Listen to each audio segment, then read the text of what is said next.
Hello students, modern physics lecture number 4। ठीक है, last lecture तक अपन रेडिएशन प्रेशर के बारे में डिस्कस कर चुके थे कि क्या होता है रेडिएशन प्रेशर। क्या होता है आपके पास कि अगर सन से कोई रेडिएशंस आ रही हैं, ठीक है ना, तो उनको क्या मान के चलते हैं अपन, फोटोन्स मान के चलते हैं। और फोटोन्स क्या होता है आपके पास, पार्टिकल्स होते हैं, सिंपल बोलते हैं पैकेट ऑफ एनर्जी। इसी के बारे में डिस्कशन किया था कि जो लाइट है उसके नेचर की बात की थी, एक तो वेव नेचर और एक पार्टिकल नेचर।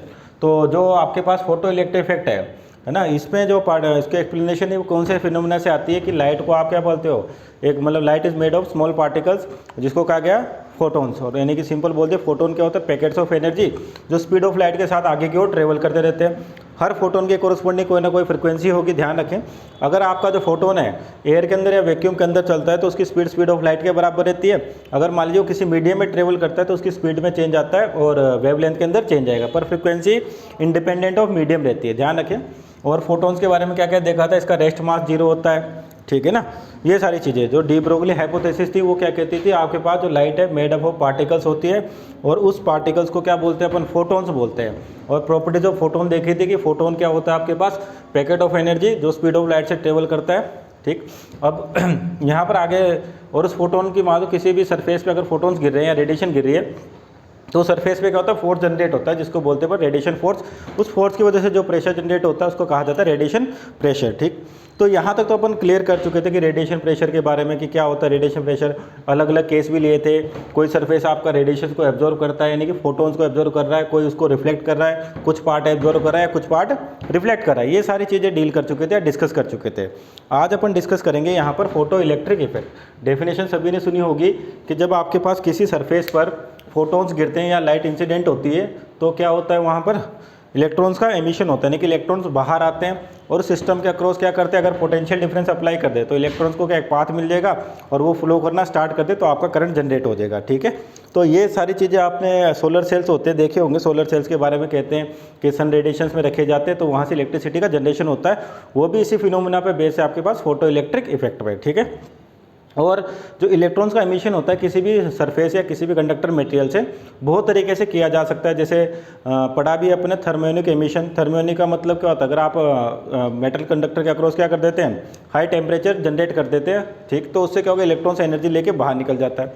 ये तो फर्स्ट प्रोसेस होता है कि थर्मियोनिक एमिशन, जिसमें टेम्परेचर को इंक्रीज करके अपन क्या करते हैं, इलेक्ट्रॉन्स को बाहर निकालते हैं। दूसरा होता है कि अगर मान लीजिए आपके पास कोई कंडक्टर है, उसके अक्रॉस आप फील्ड लगा दो, मान लो उस फील्ड से वो इलेक्ट्रॉन बाहर नहीं आ रहे तो धीरे धीरे क्या होगा, जैसे आप फील्ड की वैल्यू बढ़ाओगे तो एक ऐसी कंडीशन आएगी जब आपका इलेक्ट्रॉन बाहर आ जाएगा, चार्ज का ट्रांसफर शुरू हो जाएगा। तीसरा होता है अपने पास सरफेस का या फोटो इलेक्ट्रिक इफेक्ट, कि अगर आप किसी मेटल सरफेस पे फोटोन्स या रेडिएशंस गिरती हैं तो उससे भी इलेक्ट्रॉन्स बाहर आते हैं और उसी चीज़ को डील करेंगे यहाँ पर, ठीक है ना। और ध्यान रखें रेडिएशंस का मतलब फोटोन से, यहाँ पर लाइट से क्या हो रहा है, फोटोन्स आ रहे हैं, ठीक। और जो डी ब्रोगली था उसने कहा कि जो फोटोन्स होते हैं इसकी एनर्जी होती है आपके पास E बराबर H इंटू एफ या HC बाई लेमडा। ध्यान रखें इसकी वैल्यू, ये केवल फोटोन की एनर्जी है, फोटोन के ऊपर ही फोटोन के लिए बेसिस होती है, ठीक, ध्यान रखना। और फोटोन्स क्या होते हैं, कोई मेटेरियल पार्टिकल नहीं है, ध्यान रखें। फोटोन्स कोई मेटेरियल पार्टिकल नहीं होता, ये सिंपली क्या होता है, पैकेट ऑफ एनर्जी होता है जिसकी एनर्जी होती है HF या HC बाई लेमडा और उसका जो मोमेंटम होता है वो होता है आपके पास H बाई लेमडा, ठीक है क्या, ये चीज़। अब फोटो इलेक्ट्रिक इफेक्ट की डेफिनेशन वगैरह कैसे क्या क्या ग्राफ बनते हैं, करंट कैसे वेरी करता है, कम ज़्यादा कैसे होता है, सारी चीज़ें डिस्कस करेंगे। उससे पहले कुछ एक्सपेरिमेंटल रिजल्ट्स हैं उसको डिस्कस कर लेते हैं, समझ लेते हैं, ताकि आपको डेफिनेशन में कोई दिक्कत नहीं आए, सारी डेफिनेशन वहीं से क्लियर हो जाएंगी। मान लो एक्सपेरिमेंटल रिजल्ट्स की बात करते हैं पहले। एक्सपेरिमेंटल रिजल्ट्स क्या देख समझिए, सिंपल कि मान लीजिए आपके पास दो मेटल सरफेस है, सेम मेटल सरफेस है, मान लीजिए same metal surface, same metal surface, ठीक। इस पर मान लीजिए आपने किसी अलग इंटेंसिटी का या बोलते किसी अलग फ्रीक्वेंसी का फोटोन गिराया और इस पर किसी अलग फ्रीक्वेंसी का फोटोन गिराया, इस तरीके से। तो अज्यूम करके चलते कि मान लीजिए यहाँ पर जो फोटोन गिरे इसकी फ्रीक्वेंसी मान लीजिए F1 और इसकी फ्रीक्वेंसी क्या F2 है। तो यहाँ पर मान लीजिए इलेक्ट्रॉन्स बाहर आ रहे हैं, ठीक है, लेकिन यहाँ पर कोई इलेक्ट्रॉन बाहर नहीं आ रहा आपके पास, यानी कि इलेक्ट्रॉन्स का एमिशन नहीं हो रहा। अब जैसे जैसे बात करें, मान लीजिए अपन फ्रीक्वेंसी की वैल्यू को बढ़ा दें, ठीक है, यहाँ पर अलग फ्रीक्वेंसी का फोटोन है और यहाँ पर अलग फ्रीक्वेंसी का फोटोन है, ठीक है। मान लो इस फ्रीक्वेंसी से क्या हुआ, आपके पास इलेक्ट्रॉन बाहर आ गया, इस फ्रीक्वेंसी से मान लीजिए आपका इलेक्ट्रॉन बाहर नहीं आया, तो क्या क्या अगर मान लो आप इस फोटोन की एनर्जी बढ़ाते हुए H इंटू एफ से, यानी कि फ्रीक्वेंसी की वैल्यू बढ़ाते हो, तो क्या होगा, इसकी एनर्जी बढ़ेगी, ठीक है। मान लो एनर्जी आपने हल्की सी बढ़ाई फिर भी आपका इलेक्ट्रॉन बाहर नहीं आया, फिर एनर्जी बढ़ाई फिर भी इलेक्ट्रॉन बाहर नहीं आया। तो इसका क्या कंक्लूजन निकला कि अगर आप किसी सरफेस पे फोटोन्स इंसिडेंट करते हो या एनर्जी इंसिडेंट करते हो तो जो इलेक्ट्रॉन बाहर आ रहा है वो उस एनर्जी पे डिपेंड नहीं करता। क्या कंक्लूजन निकला कि अगर आप मान लो एक से तो क्या हो गया, इलेक्ट्रॉन बाहर आ गया, पर दूसरे से बाहर नहीं आया, आपने एनर्जी बढ़ा के भी देख ली फिर भी इलेक्ट्रॉन बाहर नहीं आया। तो मीन्स सरफेस से जो इलेक्ट्रॉन्स बाहर आते हैं वो एनर्जी पे तो डिपेंड नहीं करते, वो किसी दूसरे फैक्टर पे डिपेंड करते होंगे।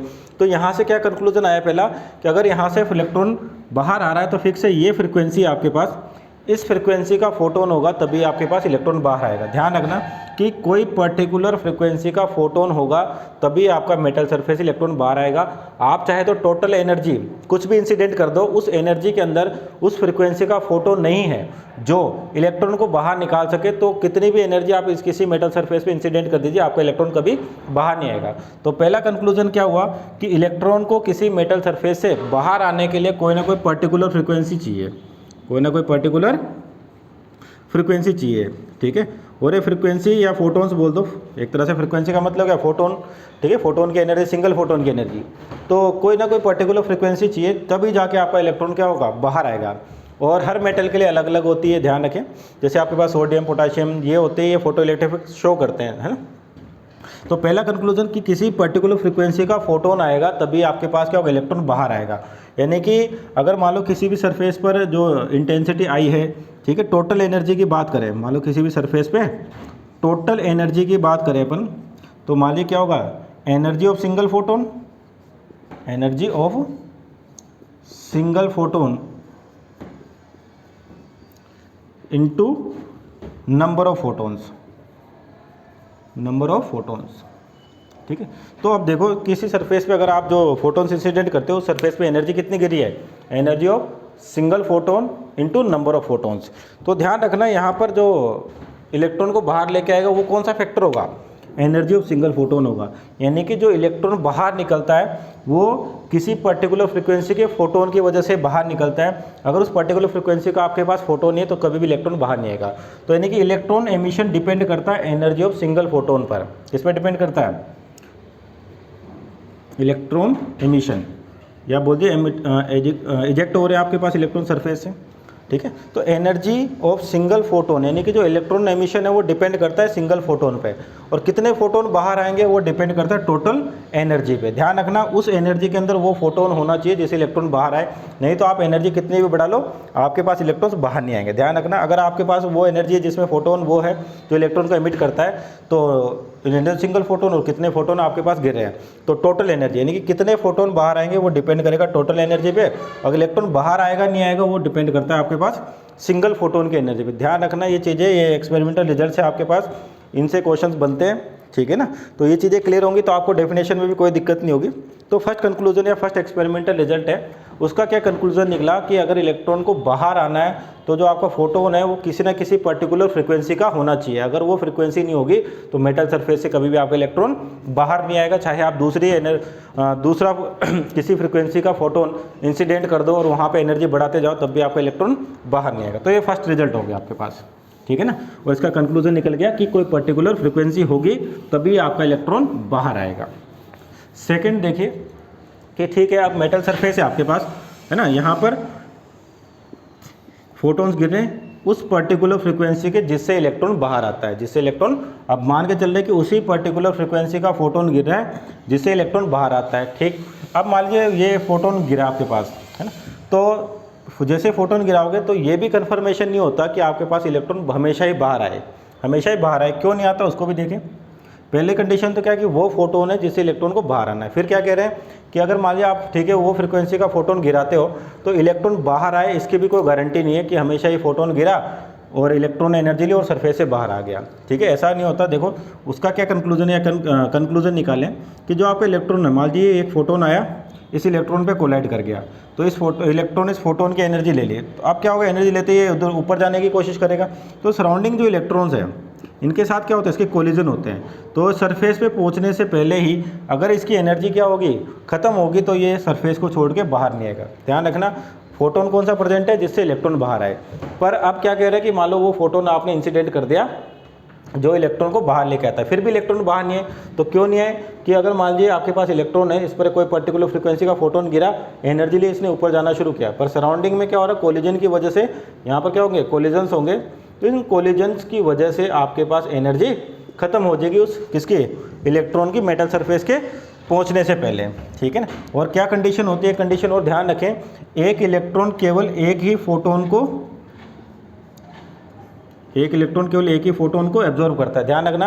यानी कि सिंपल बोल दो, एक फोटोन केवल एक ही इलेक्ट्रॉन को एनर्जी देगा, ऐसा नहीं कि एक इलेक्ट्रॉन को 2 फोटोन एनर्जी दे रहे हैं, ये भी कंजम्पशन है अपने पास, और यही रिजल्ट है, वह एक्सपेरिमेंटल प्रूफ हुए हैं। तो उसी के अकॉर्डिंग ये समझाए गए कि एक फोटोन केवल एक ही इलेक्ट्रॉन को एनर्जी दे सकता है। तो सेकंड क्या कि अगर आप वो फोटोन भी गिराते हो जिसमें वो फ्रीक्वेंसी जिस इलेक्ट्रॉन बाहर आए, पर जरूरी नहीं कि हमेशा ही इलेक्ट्रॉन बाहर आए, है ना। तो क्यों नहीं आते, बता दिया आपको, कोलिजन थ्योरी की वजह से, कि कोलिजन की वजह से उसकी एनर्जी खत्म हो जाती है, ठीक है। नेक्स्ट मान लो एक्सपेरिमेंटल रिजल्ट है, उसकी चर्चा करते हैं कि अब ये क्या कह रहे हैं अपन कि जैसे इलेक्ट्रॉन आया और फोटोन आया, किसी इलेक्ट्रॉन पे स्ट्राइक करता है ना। अब देखो मान लीजिए अपन इस तरह ही मान लें कि आपका जो इलेक्ट्रॉन है वो सरफेस पे, जस्ट सरफेस पे ही है, फोटोन आया, इस इलेक्ट्रॉन से टकराया, तो ये क्या होगा, बाहर निकलने की कोशिश करेगा। तो अब तीसरा फैक्टर क्या होता है कि आपके पास जो मेटल या कंडक्टर है, किसी भी मेटल का होगा, तो ये क्या करता है, इसका कुछ ना कुछ एक बैरियर पोटेंशियल होता है, बैरियर पोटेंशियल, यानी कि इस सरफेस के पास कुछ ना कुछ तो एनर्जी होगी। अगर इस इलेक्ट्रॉन की एनर्जी उस एनर्जी को एक्सीड करेगी तभी आपका इलेक्ट्रॉन बाहर आएगा। तीसरी कंडीशन क्या है, टॉप मोस्ट इलेक्ट्रॉन्स की जो सरफेस पे ही है। मान लीजिए आपका फोटोन उस इलेक्ट्रॉन से टकराए जो सरफेस पे ही है, यानी कि इसका कोलिजन पॉसिबल नहीं होगा, फिर भी इस इलेक्ट्रॉन को इस सरफेस को छोड़ने से पहले इस सरफेस की जो भी पोटेंशियल है उसकी वजह से जो भी एनर्जी इस सरफेस के पास, इस इलेक्ट्रॉन की एनर्जी उस एनर्जी से ज़्यादा होनी चाहिए, तब जाके आपका इलेक्ट्रॉन बाहर आएगा। इस एनर्जी को बोलते हैं अपन, या जो भी आता है कोई, इसको बोलते हैं वर्क फंक्शन। क्या बोलते हैं, वर्क फंक्शन कहा जाता है, ध्यान रखें, वर्क फंक्शन, यानी कि जो मेटल की एनर्जी है, या बोल दे कि मिनिमम एनर्जी इस इलेक्ट्रॉन की इतनी होनी चाहिए कि वो इस एक बैरियर को क्रॉस करके बाहर निकल जाए, तो वो बैरियर क्या कहलाता है, वो कहलाता है वर्क फंक्शन। हर मेटल का अलग होता है, ध्यान रखना, वर्क फंक्शन मेटल की प्रॉपर्टी होती है, मेटल टू मेटल डिपेंड करता ही है ना। किसी मेटल का अलग होगा, किसी दूसरे मेटल का अलग होगा। तो तीसरी कंडीशन है वर्क फंक्शन की, मतलब इलेक्ट्रॉन के पास एनर्जी है पर इतनी ज़्यादा नहीं है जितनी कि वो इस मेटल या इस कंडक्टर के वर्क फंक्शन को क्रॉस कर जाए। तो ये 3 कंडीशंस हैं। तो 3 कंडीशंस के अकॉर्डिंग 3 रिजल्ट है कि पहला रिजल्ट क्या कहता है कि आपका जो फोटोन है वो कोई पर्टिकुलर फ्रीक्वेंसी का होगा तभी इलेक्ट्रॉन बाहर आएगा। दूसरा, ऐसा नहीं कि अगर आप वही पर्टिकुलर फ्रीक्वेंसी का फोटोन इंसिडेंट करते हो जो इलेक्ट्रॉन बाहर लेता है तो उससे इलेक्ट्रॉन बाहर आए, ऐसा भी कोई जरूरी नहीं। क्यों? क्योंकि मान लीजिए अगर फोटोन नीचे वाले इलेक्ट्रॉन से टकराता है तो एनर्जी इलेक्ट्रॉन को सरफेस तक पहुँचने में एनर्जी का क्या हो जाएगा, डिक्रीमेंट हो जाएगा। क्यों? कोलिजन की वजह से। तीसरा क्या होता है, अगर सरफेस के वाले इलेक्ट्रॉन्स की बात कर लेते हैं उस पर भी अगर मान लो कोई फोटोन आया, इंसिडेंट हुआ, उसके पास इतनी सफिशिएंट एनर्जी नहीं है कि वो मेटल के वर्क फंक्शन को या मेटल के बैरियर पोटेंशियल को क्रॉस कर पाए, तब भी आपका इलेक्ट्रॉन बाहर नहीं आएगा। ठीक, तो ये 3 रिजल्ट्स हैं आपके पास। इन तीनों के अकॉर्डिंग आपके पास फर्स्ट डेफिनेशन आती है फोटो इलेक्ट्रिक इफेक्ट की। क्या डेफिनेशन होगी फोटो इलेक्ट्रिक इफेक्ट की? आपको लिखनी खुद कि when ever a photon of particular frequency, when ever a photon of particular frequency और वेवलेंथ, क्योंकि फ्रीक्वेंसी और वेवलेंथ का रिलेशन है आपके पास, है ना। तो क्या कहोगे आप, when a particular when a photon of particular frequency or wavelength incident on a metal surface, then electrons are ejected from the metal surface. Those electrons are called photoelectrons and phenomena is called photoelectric effect. ध्यान रखिए क्या कहते हैं इसको, photoelectric effect. इसकी दूसरी हिंदी में definition अगर मान लो नॉर्मल तरीके से समझाएं कि अगर किसी मेटल सरफेस पे कोई पर्टिकुलर फ्रीक्वेंसी या वेवलेंथ का फोटोन गिरता है तो उस मेटल सरफेस से इलेक्ट्रॉन इजेक्ट होते हैं, उन इलेक्ट्रॉन को फोटो इलेक्ट्रॉन कहा जाता है। और ये जो पूरा प्रोसेस है इसको कहा जाता है फोटो इलेक्ट्रिक इफेक्ट। ठीक है, तो यानी कि इलेक्ट्रॉन को बाहर लाना है तो कोई पर्टिकुलर फ्रीक्वेंसी का फोटोन चाहिए। तो फर्स्ट डेफिनेशन होगी फोटो इलेक्ट्रिक इफेक्ट। सेकेंड है आपके पास थ्रेशोल्ड फ्रीक्वेंसी, जो भी बात कर रहे थे अपन, थ्रेशोल्ड फ्रीक्वेंसी या कह सकते हो आप थ्रेशोल्ड वेवलेंथ। ठीक है, थ्रेशोल्ड वेवलेंथ ये क्या कहलाते हैं आपके पास कि जैसे कहा ना भी कि अगर मेटल सरफेस से इलेक्ट्रॉन को बाहर आना है तो कोई पर्टिकुलर फ्रीक्वेंसी चाहिए और वही फ्रीक्वेंसी कहलाती है आपके पास थ्रेशोल्ड फ्रीक्वेंसी F0। ठीक है। अगर ये है तो इसके कोरस्पॉन्डिंग कोई वेवलेंथ भी होगी, उसको बोलते हैं लैम्डा नोट। तो थ्रेशोल्ड फ्रीक्वेंसी क्या होगी? The minimum amount of frequency, या सिंपल बोलता the frequency of photon, the frequency of photon which ejects electron from the metal surface, that frequency is called threshold frequency. क्या होगी threshold frequency? कि जिस photon की frequency अगर ऐसी है कि वो इलेक्ट्रॉन को बाहर निकाल सके मेटल सरफेस से, तो वो फ्रीक्वेंसी कहलाती है आपके पास थ्रेशोल्ड फ्रीक्वेंसी। यानी कि क्या डेफिनेशन होगी? Frequency of photon at which electrons are ejected from metal surface, electrons are ejected from metal surface. उसके कोरस्पॉन्डिंग आप चाहे तो वेवलेंथ कह सकते हो। और फ्रीक्वेंसी और वेवलेंथ का क्या होता है? रिलेशन इन्वर्स होता है। यानी कि फ्रीक्वेंसी ज़्यादा होगी तो वेवलेंथ की वैल्यू क्या होगी? कम होगी। तो इसके लिए मैक्सिमम कहा जाता है और इसके लिए मिनिमम कहा जाता है। तो इनकी डेफिनेशन को थोड़ा रीडिफाइन करें, या चाहे तो आप वही लिख दें तब भी कोई गलत नहीं है। The maximum frequency of photon at which electrons are ejected from the surface is called threshold frequency. या फिर क्या कह सकते हो? The minimum wavelength of photon at which electrons are ejected from metal surface is called threshold wavelength. ठीक है, तो ये दो डेफिनेशंस हो गए आपके पास कि ऐसा होना चाहिए तभी जाके आपका इलेक्ट्रॉन बाहर आएगा। नेक्स्ट डेफिनेशन देखते हैं।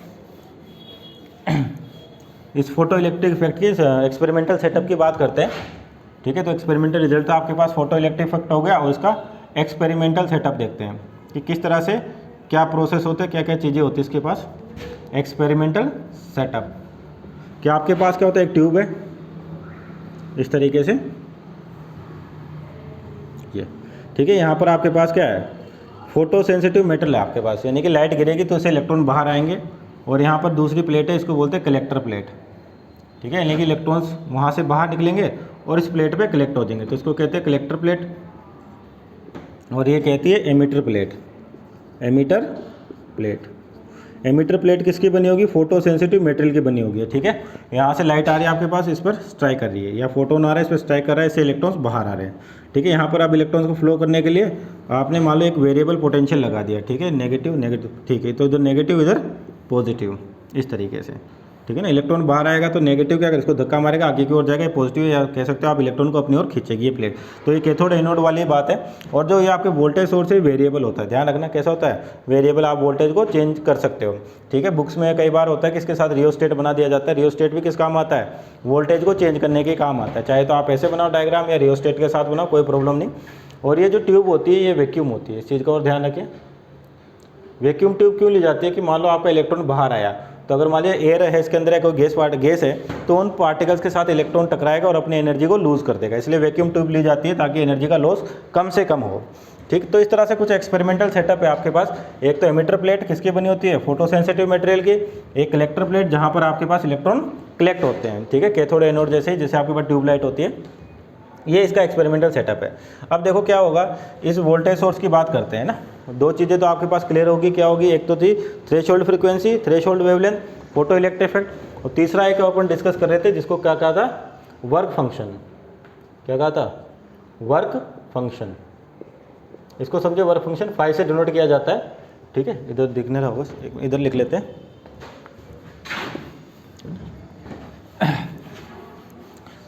आपके पास नेक्स्ट डेफिनेशन है वर्क फंक्शन की। वर्क फंक्शन ये क्या होता है? सुनिए ध्यान से। ये मेटल की प्रॉपर्टी, क्या कहा था? कि अगर किसी इलेक्ट्रॉन के पास मेटल की प्रॉपर्टीज एनर्जी से ज़्यादा एनर्जी है, या बोल दीजिए किसी इलेक्ट्रॉन का पोटेंशियल मेटल के जो बैरियर पोटेंशियल के बराबर उससे बराबर है मिनिमम, तब जाके आपका इलेक्ट्रॉन सरफेस पे तो है पर बाहर निकल पाएगा। तो आपके पास जो इलेक्ट्रॉन निकल रहा है बाहर इस सरफेस को छोड़ के, तो उसका पोटेंशियल या बोल दो उसकी एनर्जी इस वर्क फंक्शन से ज़्यादा होनी चाहिए, तो भी जाके वो क्या होगा? बाहर निकलेगा। तो वर्क फंक्शन को कैसे डिफाइन कर सकते हैं? The minimum amount of energy of photo electron, the minimum amount of energy of photo electron for which electrons are ejected from the surface, electrons are ejected from the surface. यानी कि इस electron की बात करें, मान लीजिए बाहर निकलना चाहता है, तो इसकी एनर्जी इस मेटल के वर्क फंक्शन से ज़्यादा होनी चाहिए। क्या होनी चाहिए? ज़्यादा होनी चाहिए। इसके बराबर भी होगी तो यहाँ पर ही पहुँचेगा, पूरी की पूरी एनर्जी यहीं खत्म होगी, इसके पास कोई वेलोसिटी नहीं होगी, तो इलेक्ट्रॉन तब भी बाहर नहीं आएगा। ठीक है, उसको काइनेटिक एनर्जी में समझेंगे। तो वर्क फंक्शन क्या होता है कि minimum amount of energy, minimum amount of energy for which a photo electron is ejected from the metal surface, यानी कि फोटो इलेक्ट्रॉन क्या होगा, मेटल सरफेस से इजेक्ट होगा, यानी कि बाहर की ओर निकलेगा। तो ध्यान रखना तीसरी डेफिनेशन क्या होगी, वर्क फंक्शन की किसकी प्रॉपर्टी, मेटल की प्रॉपर्टी होती है, हर मेटल के लिए अलग अलग होगा। और जो इलेक्ट्रॉन बाहर निकल रहा है फिक्स है, इसकी एनर्जी से ज़्यादा ही होनी चाहिए। ठीक, अब देखो ये तो 3 बेसिक डेफिनेशन थी और तीनों इंपॉर्टेंट है, ध्यान रखें। अब एक्सपेरिमेंटल सेटअप पे आते हैं और उनके जो करंट का जनरेशन होता है, उनका क्या ग्राफ होता है, किसके साथ वेरिएशन होता है। अब ध्यान से सुने कि मान लो आप इस एक्सपेरिमेंटल सेटअप को देखो आप, जैसे मान लीजिए आपके पास क्या हुआ, ये वेरिएबल वोल्टेज सोर्स है, लाइट गिरी, इलेक्ट्रॉन्स इजेक्ट हुए, ठीक है ना, इस तरीके से इलेक्ट्रॉन्स इजेक्ट हो रहे हैं। ठीक, अब क्या क्या आपने जैसे मान लो वोल्टेज सोर्स अप्लाई किया तो इलेक्ट्रॉन्स क्या इधर दौड़ेंगे, पर जरूरी नहीं कि सारे के सारे इलेक्ट्रॉन्स है वो इस प्लेट पे पहुंचे, कुछ पहुंच सकते कुछ पहुंच भी नहीं सकते, इसलिए वेरिएबल वोल्टेज सोर्स लगाते हैं, है ना। तो इधर देखो कि आपके पास क्या किया कि जैसे मान लीजिए आपका सरफेस है, उससे इलेक्ट्रॉन्स बाहर आए।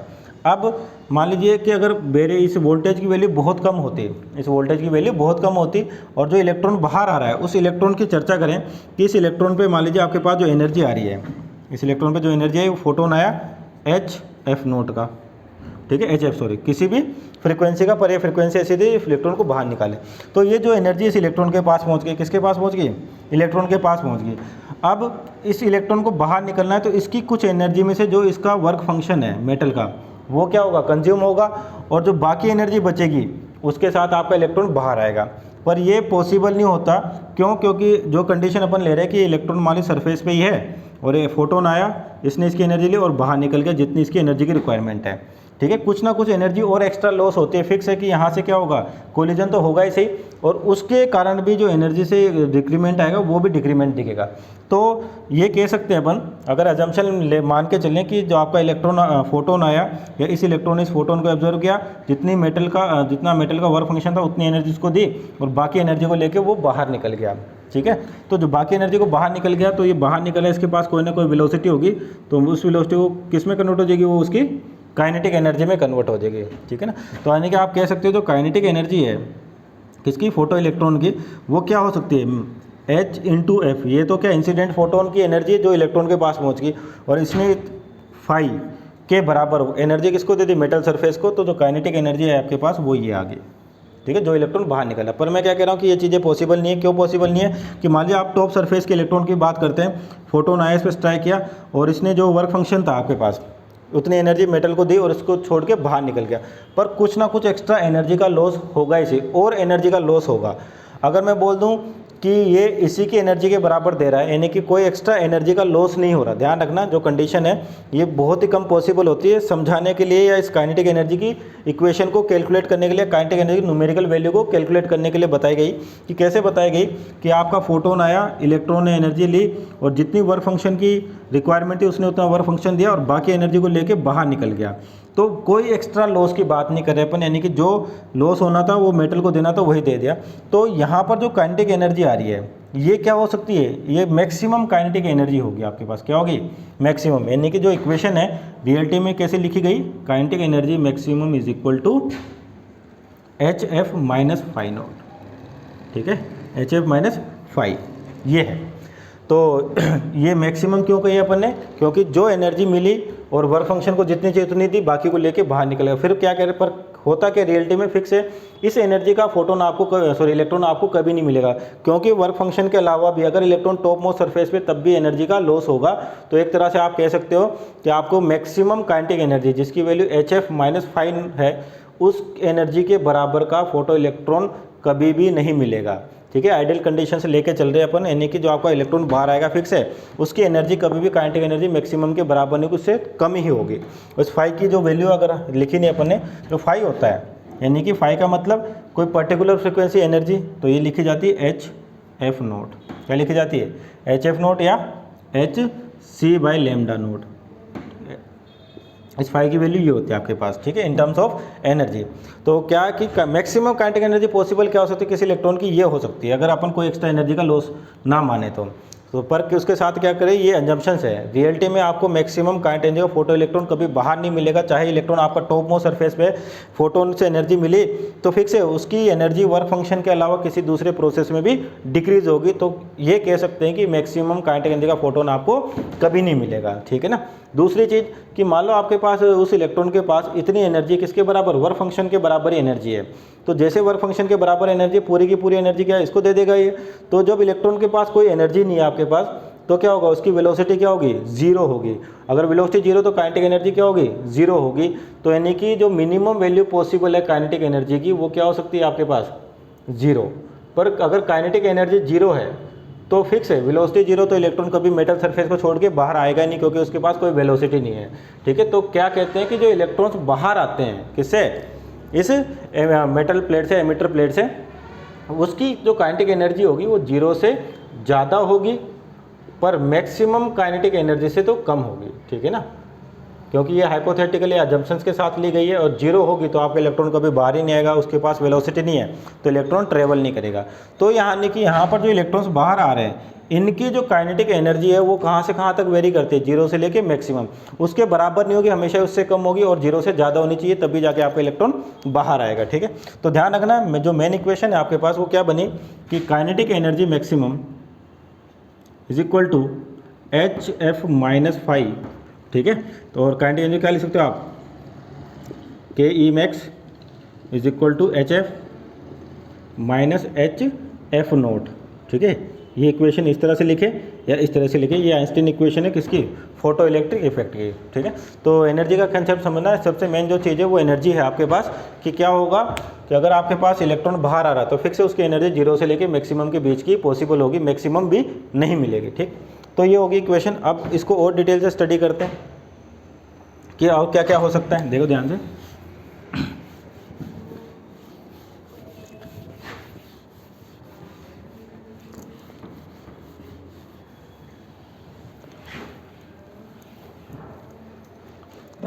देखिए और कंक्लूजन्स निकालते हैं इस एक्सपेरिमेंट में क्या क्या हो सकता है।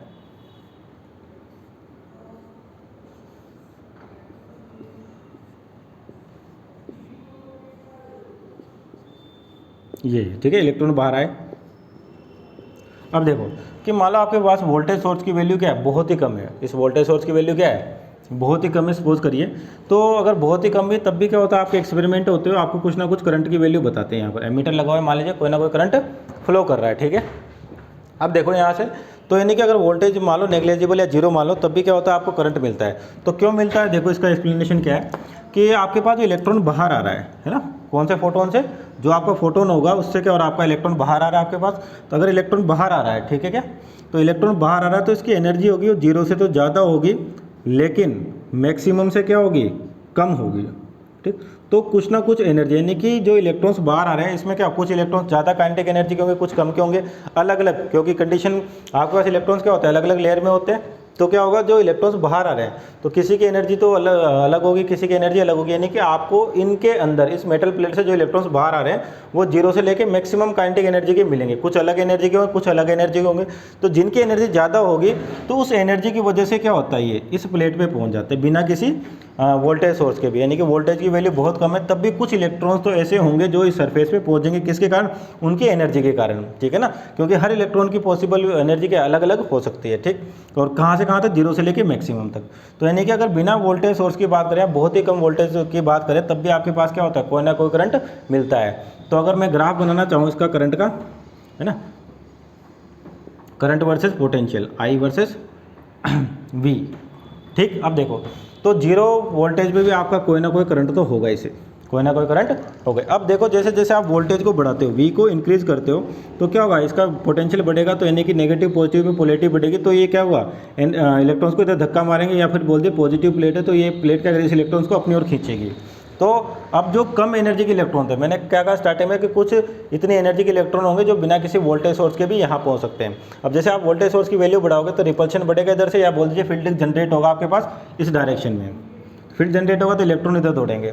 तो अब जो इलेक्ट्रॉन्स यहाँ नहीं पहुँच पा रहे थे, जिनकी एनर्जी कम थी, जिनकी एनर्जी क्या थी, कम थी, अब वो भी क्या होगा, इस इलेक्ट्रॉन के कारण, सॉरी इस फील्ड के कारण यहाँ पर पहुँचना चालू कर देंगे, ठीक है। जो कम एनर्जी के थे, जिनकी काइनेटिक एनर्जी कम थे, अब वो भी इलेक्ट्रॉन्स वहाँ पर जाना शुरू कर देंगे, यानी कि आपके पास करंट की वैल्यू बढ़ती जाएगी। और बढ़ाते बढ़ाते V की एक ऐसी वैल्यू आ गई, V की एक वैसी वैल्यू आ जाएगी कि सारे के सारे जो इलेक्ट्रॉन्स थे, यानी कि यहाँ से जो भी इलेक्ट्रॉन्स इजेक्ट हो रहे थे, सारे के सारे क्या हो जाएंगे, इस मेटल सरफेस पे या कलेक्टर प्लेट पे पहुँचना स्टार्ट हो जाएंगे। तो उसके बाद जो करंट की वैल्यू उसमें कोई इंक्रीमेंट नहीं होगा। क्यों? क्योंकि सारे के सारे जो इलेक्ट्रॉन्स मेटल सरफेस से बाहर थे, सारे के सारे कहाँ पर पहुँच गए, कलेक्टर प्लेट पे पहुँच गए। कलेक्टर प्लेट पे पहुँच गए तो उसके बाद आपके पास कोई एक्स्ट्रा इलेक्ट्रॉन नहीं है और ये कंटिन्यूस ट्रांसमिशन चलता रहेगा और आपकी करंट की वैल्यू क्या हो जाएगी, कॉन्स्टेंट हो जाएगी। तो यानी कि जैसे जैसे आप वोल्टेज बढ़ाते हो वैसे वैसे क्या करंट की वैल्यू बढ़ती है और करंट एक मैक्सिमम वैल्यू तक पहुँचता है, उसके बाद कॉन्स्टेंट हो जाता है। तो यानी कि आपके पास जो करंट का ग्राफ है कुछ इस तरीके से जाएगा, है ना।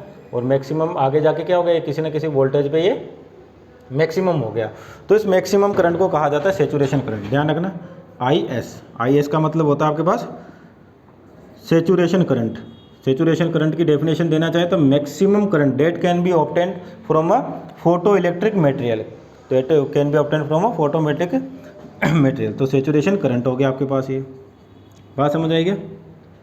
तो ये हो गया मैक्सिमम करंट। अब कि अपने का जीरो वोल्टेज में भी करंट है, तो करंट की वैल्यू जीरो कब होगी भाई? आपके पास अगर मेटल है, सनलाइट में या बोलते फोटोन गिरे उसके ऊपर, तो फिक्स है कि बिना किसी पोटेंशियल के भी या लोअर पोटेंशियल भी आपको करंट मिलेगा। तो करंट की वैल्यू जीरो कब होगी? तो इधर देखो कि अगर हम इसकी पोलैरिटी को रिवर्स कर दूँ, पोलैरिटी को क्या कर दे आप, रिवर्स कर दे, या बोल दो इसको नेगेटिव साइड में इंक्रीज करना चालू कर दे इसके वोल्टेज को।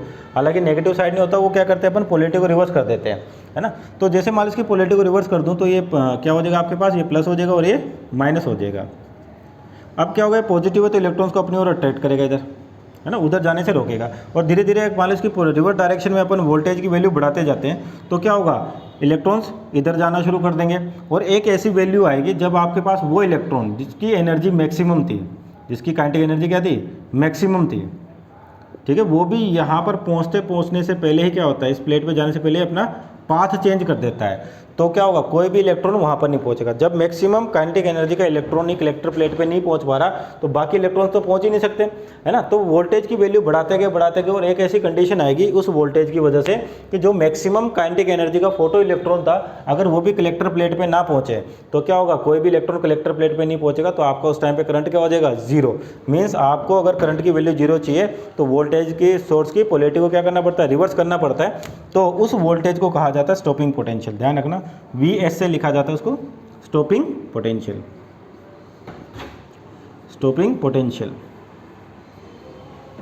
अब स्टॉपिंग पोटेंशियल या करंट वगैरह किस पे डिपेंड करते हैं, इनके ग्राफ भी बनाएंगे।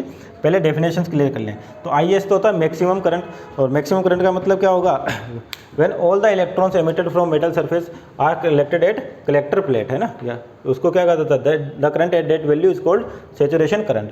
और स्टॉपिंग पोटेंशियल क्या होगा, where photo current is zero, where photo current is zero, जहाँ पर फोटो करंट यानी कि फोटो इलेक्ट्रॉन्स की वजह से जो करंट जनरेट होता है उसको कहते हैं अपन फोटो करंट बोलते हैं।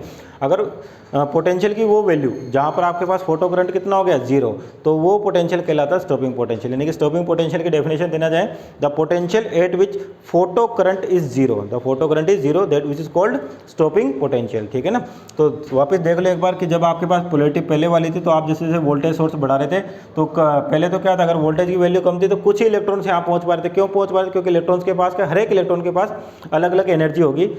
तो अगर कम एनर्जी वाले भी इलेक्ट्रॉन्स इस पर नहीं पहुंच रहे तो क्या क्या अपन ने जो पुराना केस था यहाँ पर पोलैरिटी वाला, उसमें वोल्टेज बढ़ाते गए तो क्या होगा, धीरे धीरे कम एनर्जी के फोटो इलेक्ट्रॉन्स भी इधर पहुंच रहे और एक ऐसी कंडीशन आएगी वोल्टेज बढ़ाते बढ़ाते जितने भी इलेक्ट्रॉन्स इस सरफेस से इजेक्ट होते सारे के सारे यहाँ पर पहुँच गए।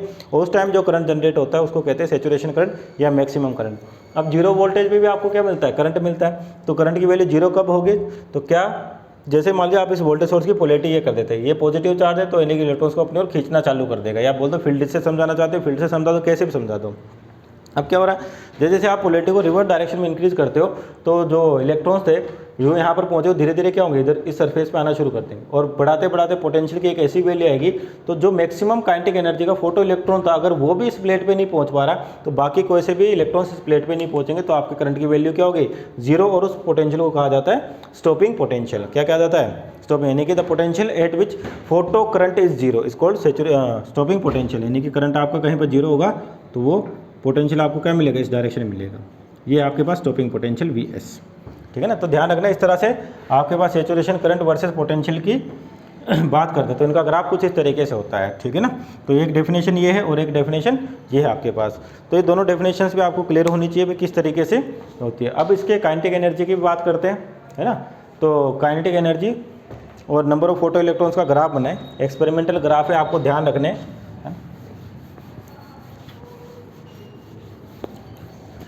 कि क्या होगा आपके पास कि मान लो kinetic energy versus number of photo electrons का ग्राफ बनाते हैं आप। Number of photo electrons